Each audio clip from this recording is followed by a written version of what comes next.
Bismillahirrahmanirrahim. Assalamualaikum warahmatullahi wabarakatuh. Saya Sandi Mariksan, mahasiswa Unisma, jurusan Ilmu Pemerintahan, akan menyajikan sebuah presentasi yang bertemakan Humas Pemerintahan atau Hubungan Masyarakat Pemerintahan. Definisi humas. Hubungan masyarakat adalah praktik pengelolaan penyebaran informasi antara individu atau organisasi. Humas itu sendiri dapat diartikan sebagai pengelola penyebaran informasi, baik itu informasi untuk publik ataupun kepentingan organisasi.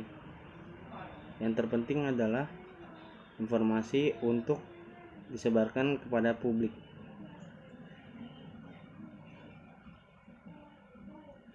Definisi humas menurut para ahli. Jesse Siedel mengartikan humas adalah proses berkesinambungan dari usaha-usaha manajemen agar bisa mendapatkan etikat yang baik dan pengertian dari pelanggan atau publik secara umum. Di sini ada ahli yang kedua, yaitu Howard Boehm. Howard Boehm mengartikan humas adalah suatu seni untuk menciptakan pengertian publik yang lebih baik untuk meningkatkan kepercayaan publik terhadap suatu lembaga atau sebuah lembaga atau organisasi atau kelompok kepentingan tertentu.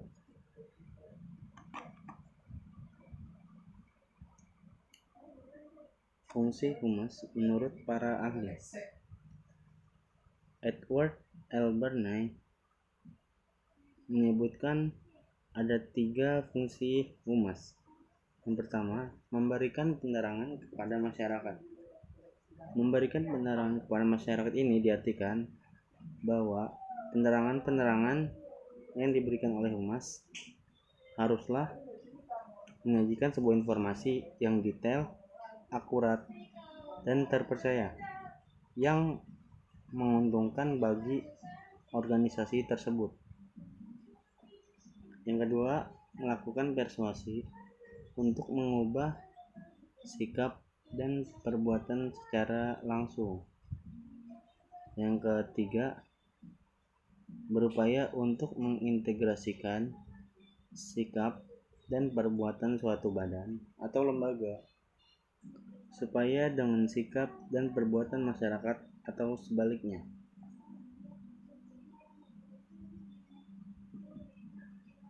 Di sini ada fungsi menurut para pakar humas internasional, Kultip and Center, and Caulfield.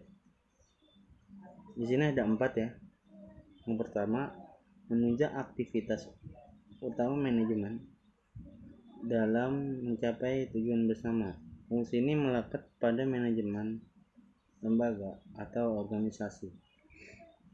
Yang kedua, membina hubungan yang harmonis antara badan atau organisasi dengan publiknya yang merupakan khalayak sasaran. Jadi, humas ini menargetkan kepada publik agar publiknya ini mengerti apa yang ia sampaikan terhadap informasi untuk organisasi atau kepentingannya itu sendiri. Yang ketiga, mengidentifikasikan segala sesuatu yang berkaitan dengan opini, persepsi, dan tanggapan masyarakat terhadap badan atau organisasi yang diwakilinya atau sebaliknya. Jadi, di sini peran humas sebagai pengidentifikasi segala sesuatu yang berkaitan dengan opini kepentingannya itu sendiri atau kepentingan organisasinya itu sendiri. Contoh, misalkan kayak ada suatu kebijakan yang tidak dimengerti oleh masyarakat. Nah, tugas humas itu sendiri menjelaskan supaya masyarakat atau publiknya itu dapat mengerti. Kurang lebihnya begitu. Yang ketiga, melayani keinginan publiknya dan memberikan sumbangsaran kepada pimpinan manajemen demi tujuan dan manfaat bersama. Jadi, Tugas ketiga ini, humas sebagai hubungan masyarakat antara kepentingan atau organisasi, memberikan kelonggaran untuk masyarakat atau publik, memberikan saran atau kritik untuk kepentingan publiknya dan kepentingan organisasinya yang dimasuki itu. Yang keempat, menciptakan komunikasi dua arah, timbal balik, dan mengatur arus informasi serta publikasi serta peran dari badan atau organisasi ke publiknya atau sebaliknya demi terciptanya citra positif bagi kedua belah pihak. Nah, di sini tugas humas yang keempat maksudnya sebagai humas itu harus bisa berkomunikasi dengan baik kepada humas-humas organisasi yang lainnya atau kepada publik, terutama kepada publik. Yang kedua, ke humas-humas yang berada di organisasi lainnya.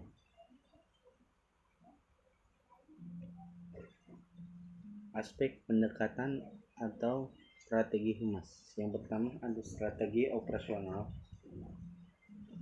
Melalui pelaksanaan program humas yang dilakukan dengan pendekatan kemasyarakatan atau sosiologi approach melalui mekanisme sosial kultural dan nilai-nilai yang berlaku di masyarakat dari opini publik atau kehendak masyarakat terekam pada setiap berita atau surat pembaca dan lain sebagainya yang dimuat di berbagai media massa. Pihak humas mutlak untuk mendengar keluhan aspirasi dari masyarakat dan menindaklanjuti akan keluhan dari aspirasi tersebut. Nah, di sini nyambung ke tugas atau fungsi humas yang tadi, yaitu mendengarkan atau memberikan kesempatan kepada masyarakat atau publik untuk memberikan aspirasi dan keluhannya. Nah, humas itu akan menyalurkan aspirasi atau keluhan masyarakat ke pimpinan organisasi atau kepentingan itu sendiri. Lanjut, pendekatan persuasif dan edukatif. Fungsi humas adalah menciptakan komunikasi dua arah dengan menyebarkan informasi dari organisasi kepada pihak publiknya yang berpendekatan persuasif dan edukatif. Nah, di sini fungsi humas ini sebagai komunikasi dua arah antara publik dengan kepentingan itu sendiri. Ya Allah, mama. Lanjut, pendekatan tanggung jawab sosial humas menumbuhkan sikap tanggung jawab sosial bahwa tujuan dan saran yang hendak dicapai tersebut bukan ditujukan untuk mengambil keuntungan sepihak dari publik sarannya atau masyarakat, namun memperoleh keuntungan bersama. Jadi, humas tersebut harus menumbuhkan sikap sosial yang tinggi untuk kepentingan bersama. Tidak boleh kayak kepentingannya atau kepentingan organisasi yang di pihaknya.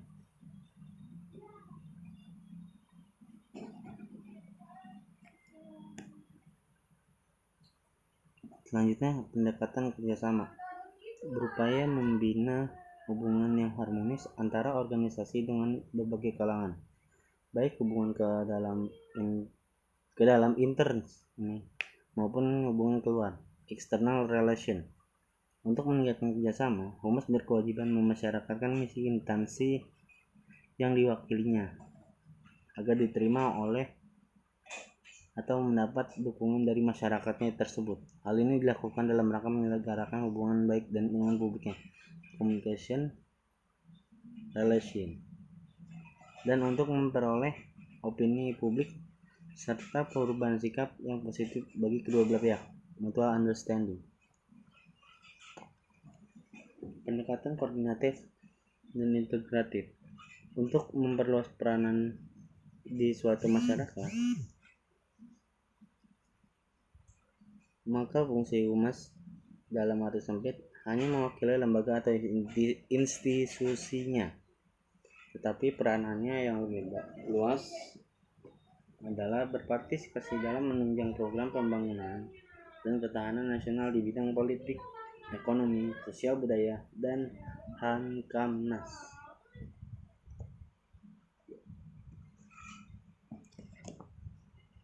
Peranan humas sebagai penasihat ahli, expert prescriber, seorang praktisi yang berpengalaman dan memiliki kemampuan tinggi dapat membantu mencarikan solusi dalam penyelesaian masalah hubungan dengan publiknya.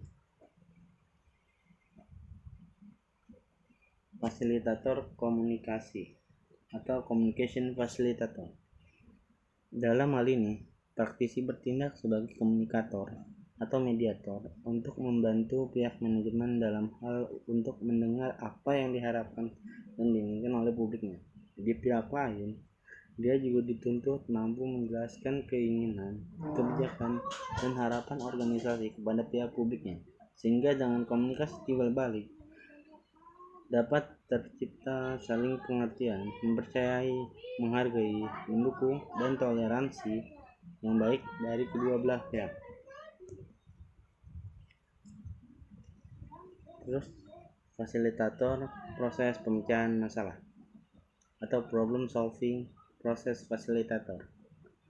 Peranan praktisi dalam proses pemecahan masalah ini bagian dari tim manajemen. Hal ini dimaksudkan untuk membantu pimpinan organisasi baik sebagai penasihat hingga mengambil keputusan dalam mengatasi persoalan atau krisis yang tengah dihadapi secara rasional dan profesional. Ada teknisi communication. Peranan ini menjadikan praktisi sebagai jurnalis and resident yang hanya menyediakan layanan teknis komunikasi. Nah, di sini ada definisi humas pemerintah. Lembaga humas yang melakukan fungsi manajemen dalam bidang informasi dan komunikasi yang persuasif dan efisien serta efektif untuk menciptakan hubungan yang harmonis dengan publiknya melalui berbagai sarana kehumasan dalam rangka menciptakan citra instansi pemerintah tersebut. Lanjut, fungsi pokok humas pemerintahan. Yang pertama, mengamankan kebijaksanaan dan program kerja pemerintah yang diwakilinya. Sama seperti humas lainnya, humas pemerintah itu tugasnya menyampaikan informasi yang benar dan akurat dan detail kepada publik terkait kebijakan-kebijakan yang baru yang dilancarkan oleh pemerintah, baik itu dari media massa ataupun media cetak.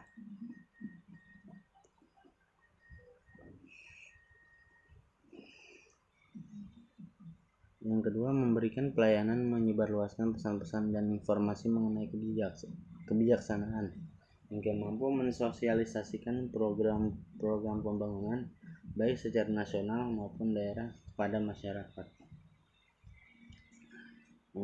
Di sini fungsi humas pemerintahan dapat diartikan dia menyebarluaskan pesan-pesan dari informasi mengenai kebijaksanaan atau kebijakan yang dilancarkan oleh pemerintah tersebut atau institusi pemerintah yang diembannya.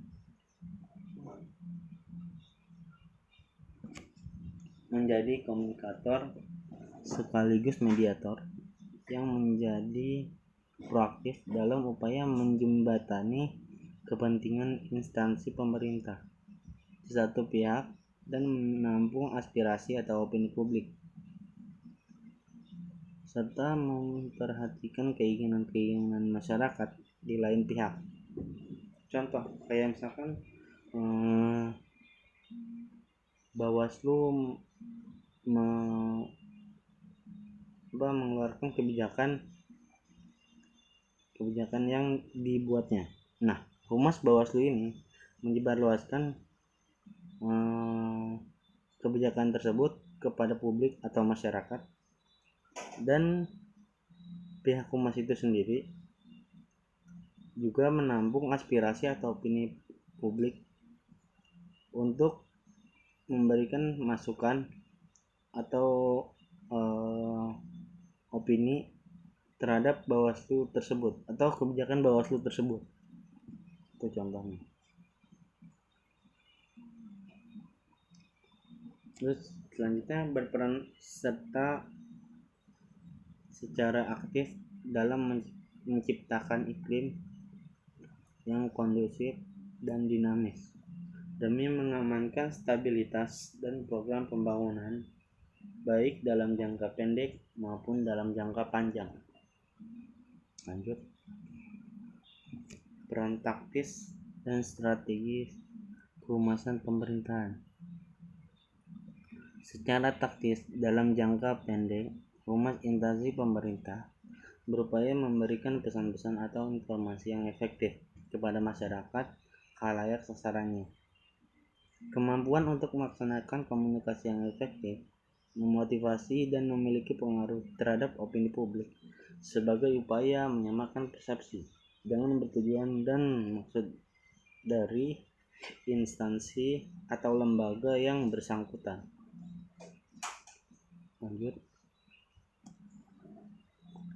secara strategis dalam jangka panjang, humas instansi pemerintah berperan aktif dalam proses pengambilan keputusan atau decision making process, dalam memberikan sumbang saran gagasan yang ide yang kreatif serta cemerlang untuk menyukseskan program kerja lembaga bersangkutan hingga mampu menunjang keberhasilan pembangunan nasional dalam jangka panjang serta mendorong melalui kerja sama dan mendapat dukungan dari masyarakat itu sendiri.